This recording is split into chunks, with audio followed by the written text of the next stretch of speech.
नमस्कार आपण मानक daily life with Odia channel को स्वागत। चलतु आज जानिबा सेप्टेम्बर 5 रे कौन रही इतिहास।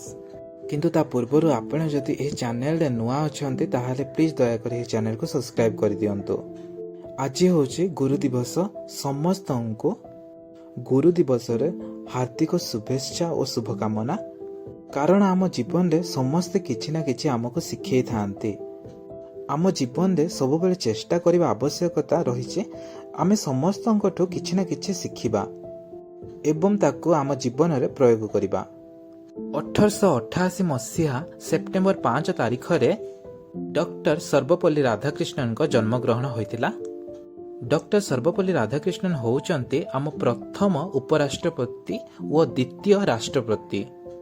डॉक्टर सर्वपल्ली राधाकृष्णन को उपराष्ट्रपति कार्यकाल 1952 रो 1962 पर्यंत थिला और राष्ट्रपति कार्यकाल 1962 रो 1967 पर्यंत थिला।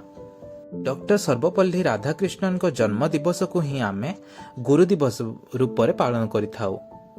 एही गुरु दिवस आमे 1962 रो पालन करि आसुचु।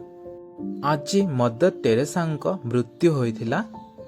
मदर टेरेसा मृत्यु 5 सेप्टेम्बर 1997 रे होइथिला।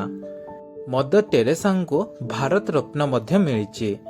तांको नोबेल शांति पुरस्कार 1979 रे मिलिथिला। आज पई इतिहास एतिके रहुछि। नमस्कार। किंतु प्लीज आपण माने ई चैनल को सब्सक्राइब कर दियंतु।